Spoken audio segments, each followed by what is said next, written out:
Okay, so here's the thing.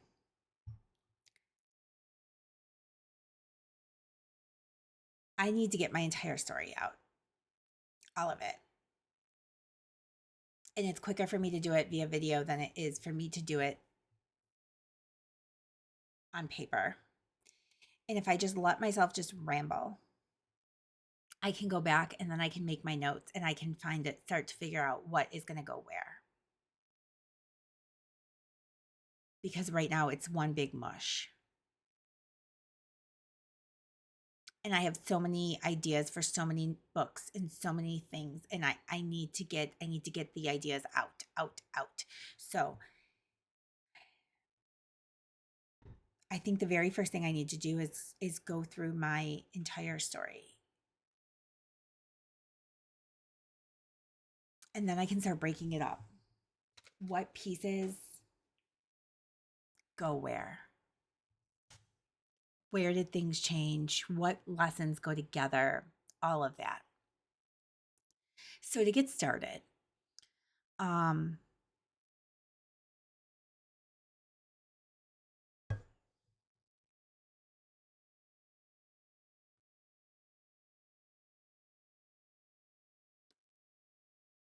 think we should start with the church.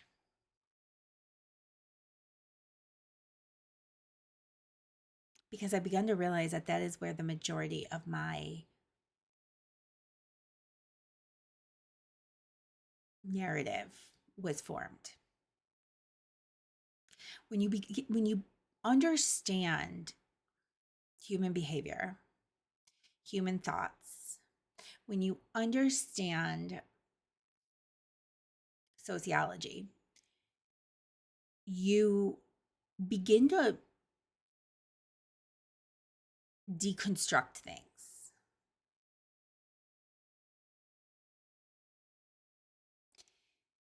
And so I've realized that the church has brought me a conflict of emotions that's almost really hard to put into words. I was born in the early 80s into a Polish Catholic family. And we were raised strict Catholic.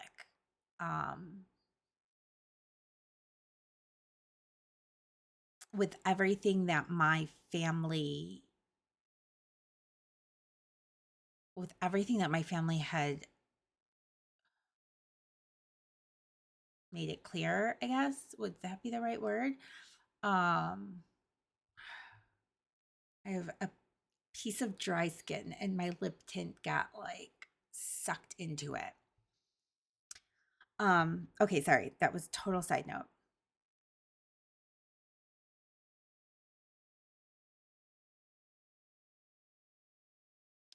I guess let's talk about let's talk about the church and growing up in the church.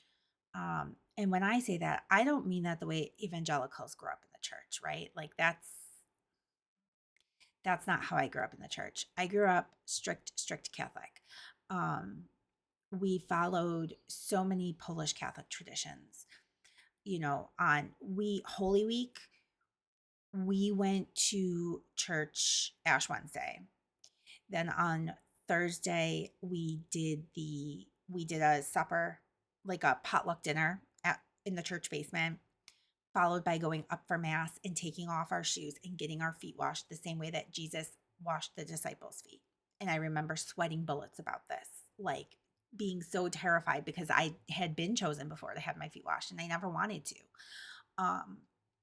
And then from that, we left there and we would visit 7 churches, and we had to be quiet and we had to be respectful. And this was something that we did every single year. Like, it didn't even occur to me that there were other families that were not out visiting 7 churches on Holy Thursday. And then on Good Friday, we were not allowed to do anything. Like, it was a day of quiet and respect and grief. And then we went to church Easter Sunday morning, and we went to church every Sunday. every Sunday. And my church was really small, the church I grew up in. And this was before, right now what I'm talking about is before all of the 2000s Roman Catholic priest drama and diocese drama and all of that, okay? But that church, which closed when I was in my mid-20s, I think, we had 2 priests. And the church, the priest we had when I was little, in my most formative years, he was terrifying. He didn't like kids.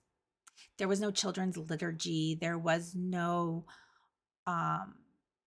telling moms not to worry about their children fussing. And our church was tiny. There was no crying room, right? Like, and God bless my mom because she took us every single week. And if we screamed, if we carried on, she took us outside. We sat on the steps. And after church, we had to go back in and we had to sit quietly. And I grew up with this intense appreciation for what I learned from church. I learned discipline. I learned how to sit quietly for 45 minutes. I learned how to entertain my own thoughts. I learned how to put something at the forefront of our family that's above humans, right? And that was all great. And I think part of the problem was that I genuinely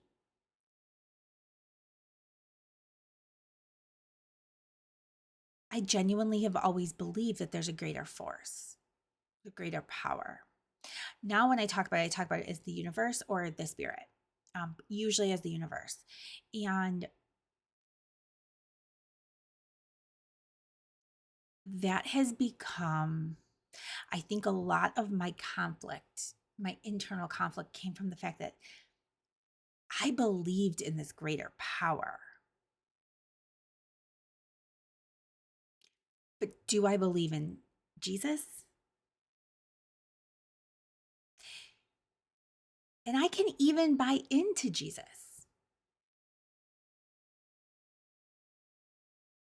But I have a really hard time understanding that this church that teaches patience and love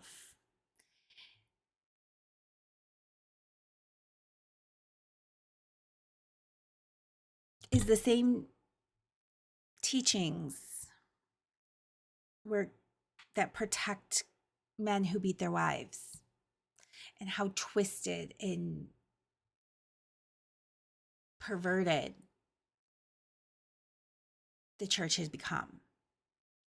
Because at the end of the day, what I didn't realize was that the church is not the gospel.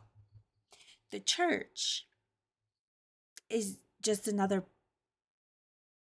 patriarchal creation of control. But if I were to say something like that, it felt like I was contradicting myself. It felt blasphemous. And see, the thing is in those formative years when I was taking my religion classes, right? And I was learning these things. One of the greatest things I've struggled with is this fact and this idea that here are your 10 commandments. Because Eve ate the apple, you will sin. Jesus died for your sins, but you will sin. You can't help it. The only perfect person who's ever walked the earth is Jesus. Okay? I'm with you. But then they teach you to be ashamed of your sins. Well, wait a second. If we know I'm going to sin, why am I going to be ashamed of my sins? See, this is where it's a mind fuck. And that's where I fell into. Because I agreed with the concept of God. I agreed with the concept of Jesus even, but I couldn't agree with this shaming of our sins that you're telling me are going to happen. It's like you're setting me up to fail. And of course, when I was little, I couldn't put words to any of this, right? Like that was the thing. I couldn't put words to this. And that's where my turmoil began.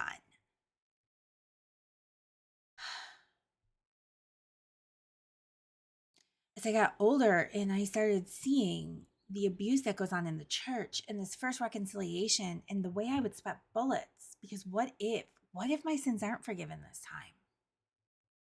What if I didn't mean it enough? Because they also teach you that if you mean it, then you wouldn't do it again, right? And like, I'm going to go say 10 Hail Marys and it's just going to take care of all my sins. And I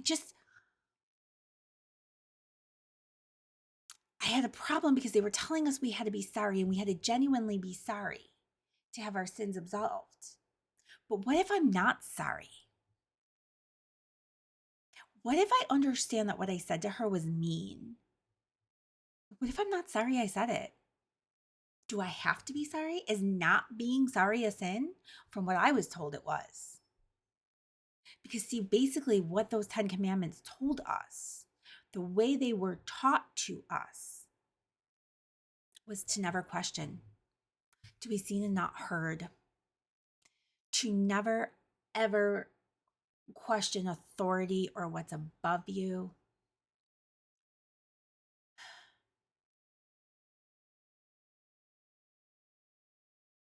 And it made me feel had a really hard time with it. I had a really hard time with it. And where I think other people could look at it and take things as a sign, as a guide, as all these things, I am very literal and I'm a very deep thinker and I can't help it. There are so many times I wish I wasn't. I wish I didn't see things on this level that goes so far beyond the surface, which what I've realized is nobody in my family can see beyond the surface. And that's not good or bad. That's just what it is. It's difference in how we think. It's difference in how we approach things. So, okay.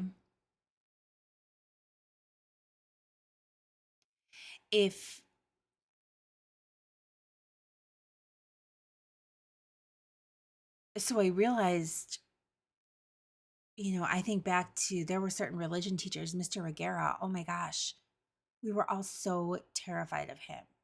And we were taught to pray that our fingers had to be going up because that was pointing to heaven. And if you interlocked your fingers and the fingertips pointed down, then you were pointing towards hell. And that was inviting the devil in. We learned that every single time we sinned, we got a black dot on our soul and you couldn't get rid of those dots. We learned that killing is wrong, clearly. It's a sin, right? So we learned that killing is this sin. So smoking a cigarette or doing drugs is therefore a sin. And see,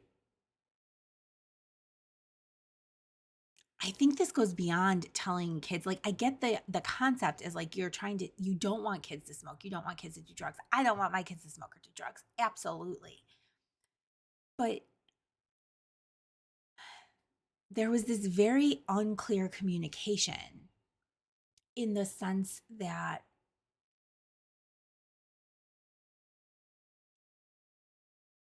you're going to fall, you're going to sin, be ashamed that you're sinning.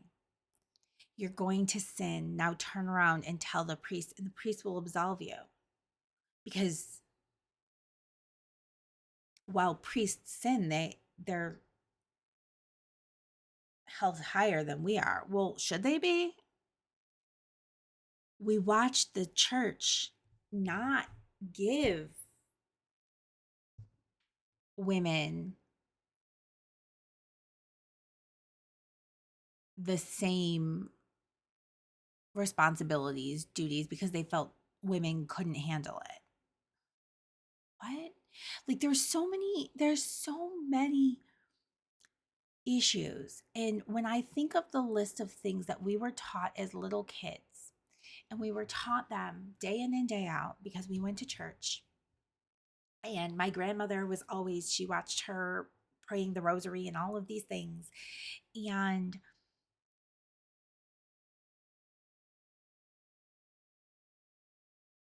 here's what, by the time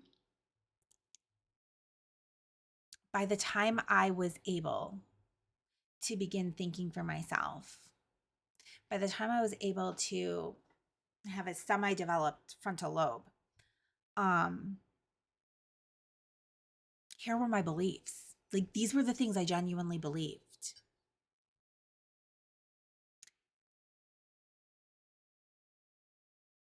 The people who get divorced, they just didn't try hard enough. Nobody has to get divorced.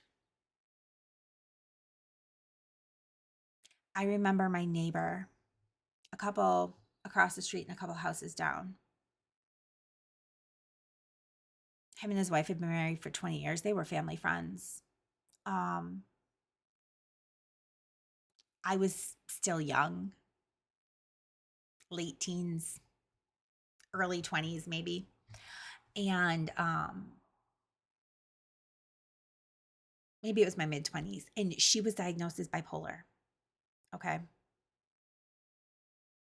And apparently I had no idea. I had no idea what was going on because when they saw them, they looked happy. But apparently things were really, really bad. And she was diagnosed as bipolar and he left her. And I just remember thinking, like, how do you leave somebody after they've been diagnosed with something? And I judged him so hard for it.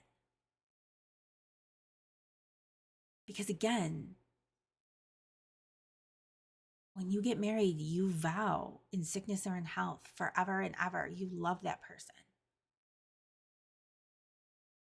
I believed that when you were in a relationship with someone, if you found someone else attractive, it was a sin.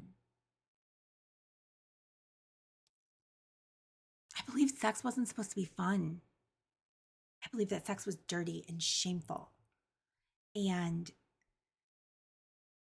the only reason sex really existed was to have children. And so even though you wanted it, if you were having sex without the goal of having children, then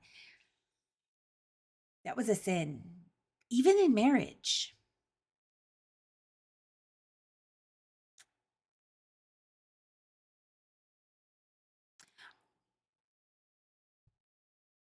I struggled because I believed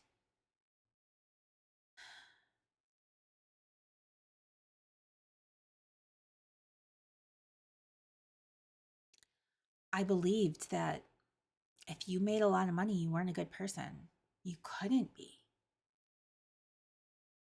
Because it isn't our entire existence supposed to be about helping the poor and helping everybody else? Isn't that what our life is meant to be?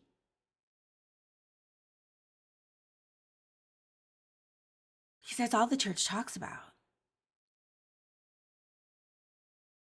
And if you listen in all of the stories, the kings are evil and money is evil and money is the root of all evil. And if you just give it all away and you donate all of it and all of these things. So I literally made assumptions that if I could either make money or be morally good, but I couldn't be both. That's what the church told me.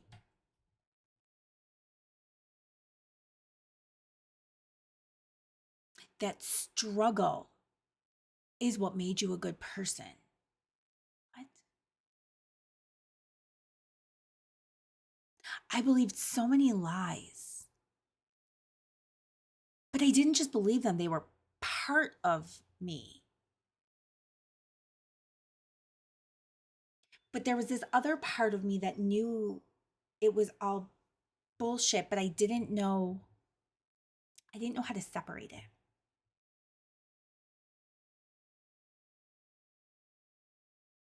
So then what was I supposed to do? How do I get through this?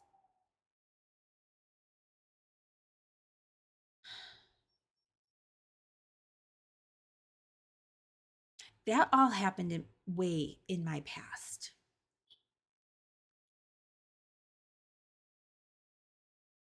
By the time I got to college,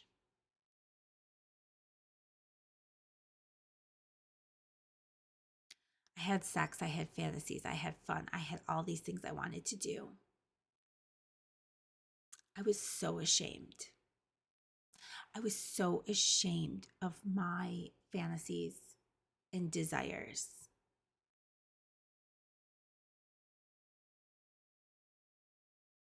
I didn't believe I was worthy. I went from in high school being with the one and only man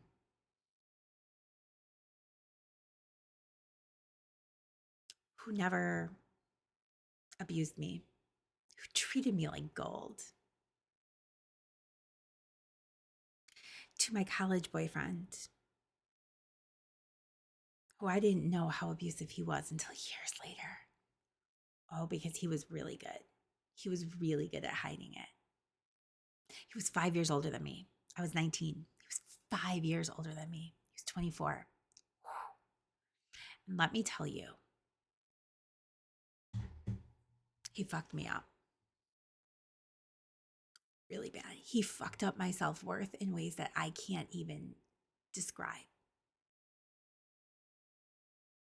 He made me feel crazy.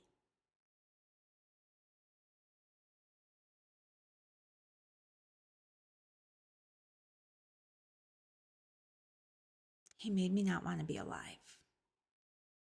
He made me want to disappear into thin air because he made me so embarrassed.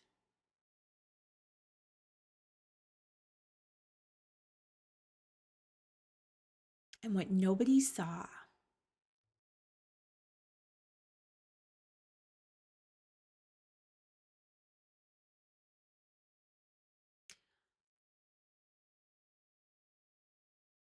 I remember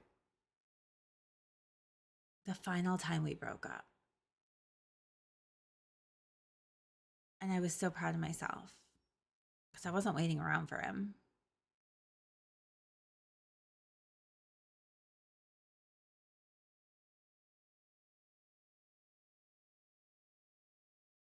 See, the thing was, is with him, first of all, the first thing I noticed about him, not only that he was 5 years older than me, so gorgeous, like just in not traditional gorgeous, like not at all, but just there was something. And we lived in the same dorm on different floors. He was in my English class. God, I don't even remember how we ended up getting together.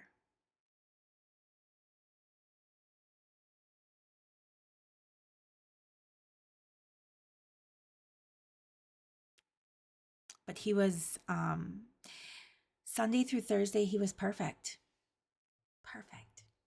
And then on Fridays and Saturdays, I would be calling hospitals looking for him.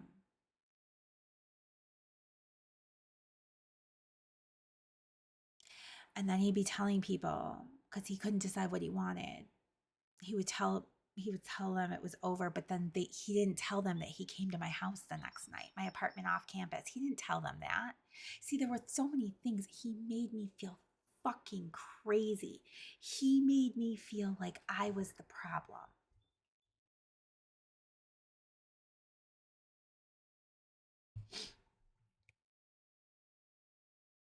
Oh, I still can cringe when I think about the way he made me feel.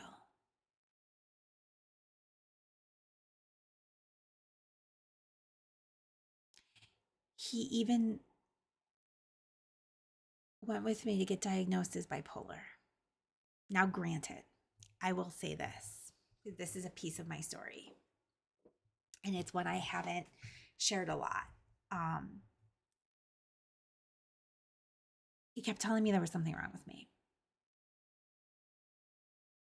And in one of our classes, we were studying different disorders, and bipolar came up, and there was a lot about it that really hit hard.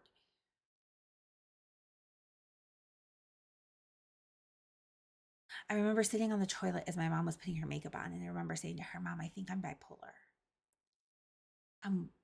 We looked it up, and the internet wasn't what it was today. We didn't have smartphones to like sit there and look it up. Like, we had to get on the internet, we had to go to the library, we had to talk to doctors. And I got diagnosed by a doctor that I absolutely hated. She put me on meds that fucked me up. And I mean, like, they were bad. Like, I can still feel the night terrors I had from them. I remember being at his house in Syracuse and like waking up like in cold sweats, like thinking I can't do this anymore. And eventually one day I just stopped taking the meds. And then she left the practice, and I was like, that's it. It's nowhere in my primaries reports that I was ever diagnosed bipolar. And what we learned 20 years later is that I was never bipolar. There's no bipolar in me. I am ADHD. And what we learned now, what we know now that we didn't know then, was that that's a very common misdiagnosis, because ADHD presents differently in girls.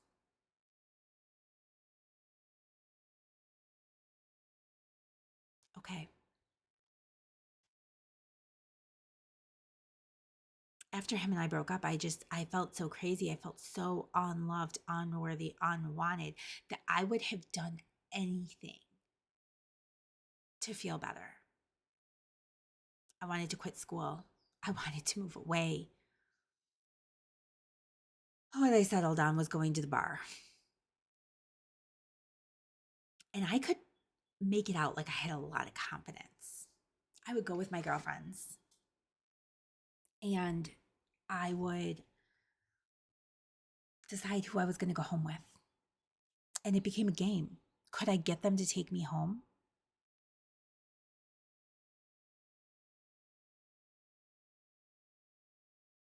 I still didn't believe I was actually pretty. I still didn't believe I was actually worthy. In fact, I never believed I was pretty. One of my friends in college, she was several years older than me. Her name was Beth Ann. She was fucking gorgeous, like supermodel gorgeous.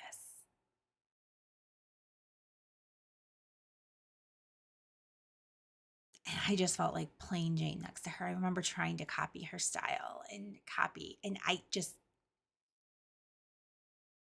didn't do well at it. But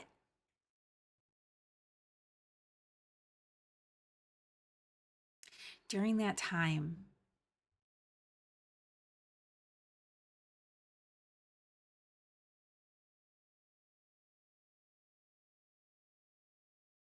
I became so ashamed of myself because I was such a slut.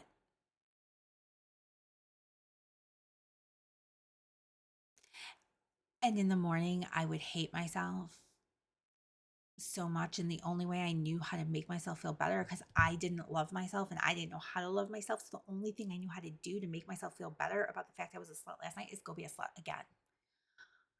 That does not fix the problem. That is not how you heal. But I didn't know how to heal. I had no experience. I had no tools at that point in time.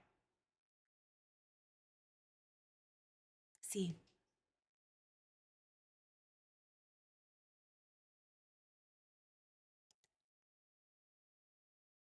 I grew up in a helicopter family.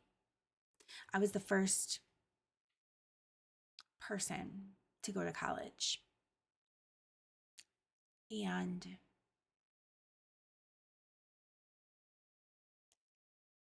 I remember saying I wanted to go to Potsdam. I wanted to go for creative writing, and my parents said no. They said it was too far. And they told me there's nothing you can do with a creative writing degree. I wanted to go for psychology and criminology, criminal justice, criminology, right? Because I wanted to, again, what do I love? I love human behavior.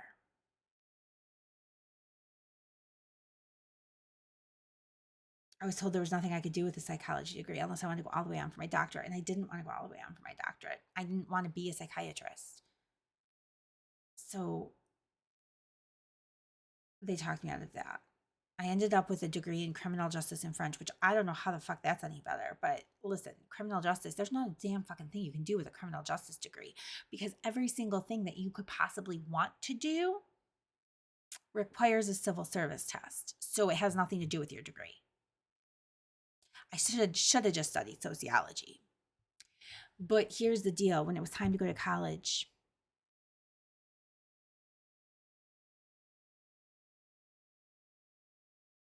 I didn't really care. I didn't really want to go. My parents had given me only a 2-hour radius. I was only allowed to go 2 hours from home. I picked a college that was 45 minutes away. I went to see it once. I don't even know if I went to see other schools. Honestly, I didn't choose based on the program. I literally just was like, that one. Let me pick the private college, the private university that's $30,000 a year. Sure, go for it.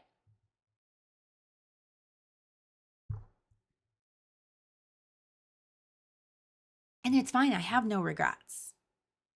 I wouldn't do anything different.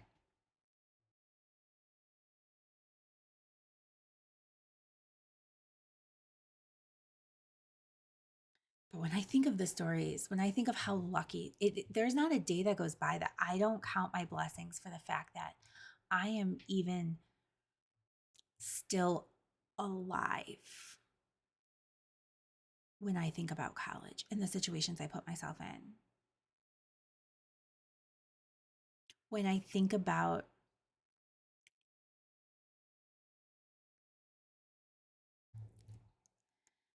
the day that I woke up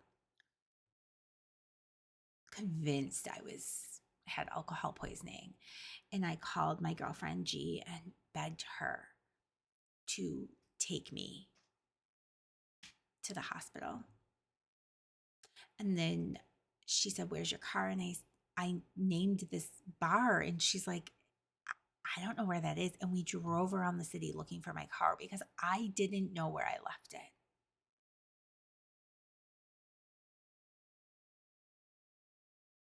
When I think about the number of times I woke up next to somebody and I didn't know his name, I didn't know where I was, and I would grab my shoes and tiptoe out. We didn't have Uber then. When I think about the number of times I took my keys and I would throw them to someone else because I knew I couldn't drive, but there's no fucking way they should have been driving. We left the bar with pitchers of beer. The walk I used to make from the restaurant, from Hard Rock Cafe up to where we used to park every night at 12, 1 o'clock in the morning. God, so dangerous.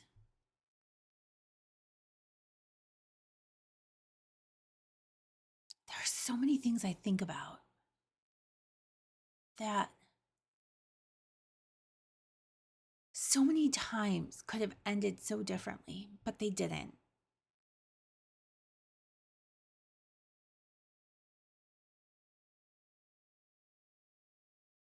And for me, that always came back to the one thing. It always came back to the fact that there's something you're here to do.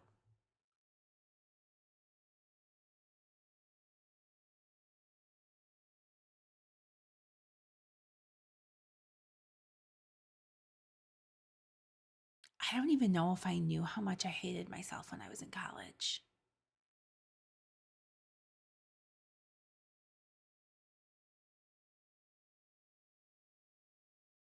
My stomach hurts right now just as I'm thinking about. And I'm seeing all the flashes.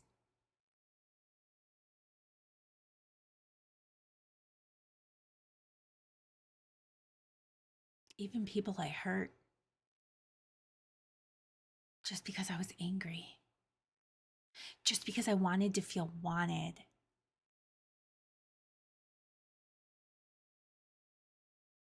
But even when they told me, I didn't believe it.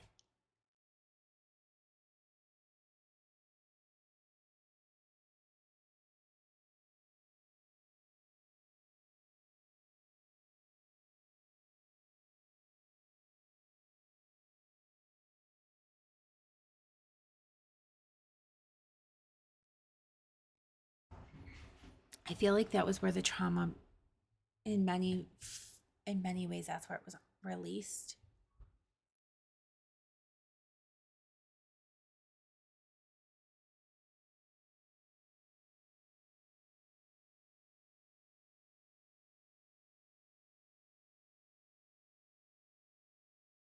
In all the sex I had in college and after,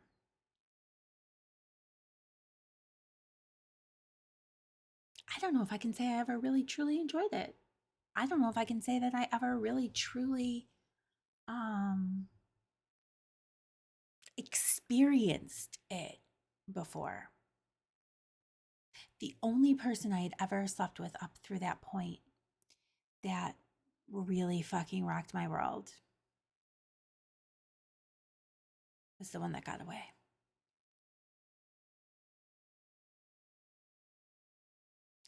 And I didn't know. I didn't have the skills or the tools yet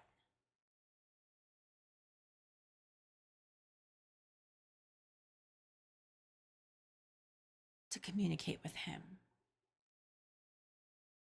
In all that time, none of my needs were ever met or even explored.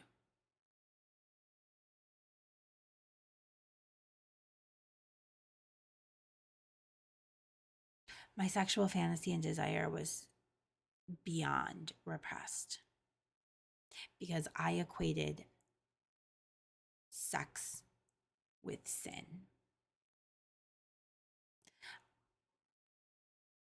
And none of it helped that the girl who lived across the hall from me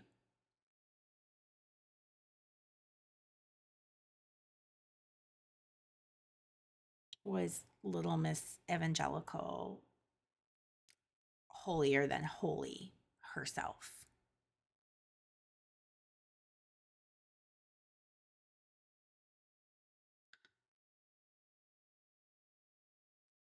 My stomach right now, like I can feel how much of those feelings are still trapped inside me. And they're heavy.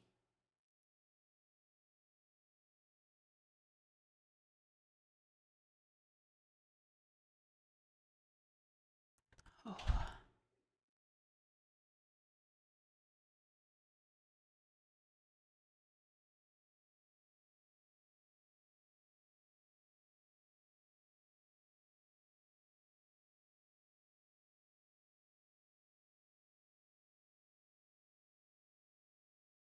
When you take the narrative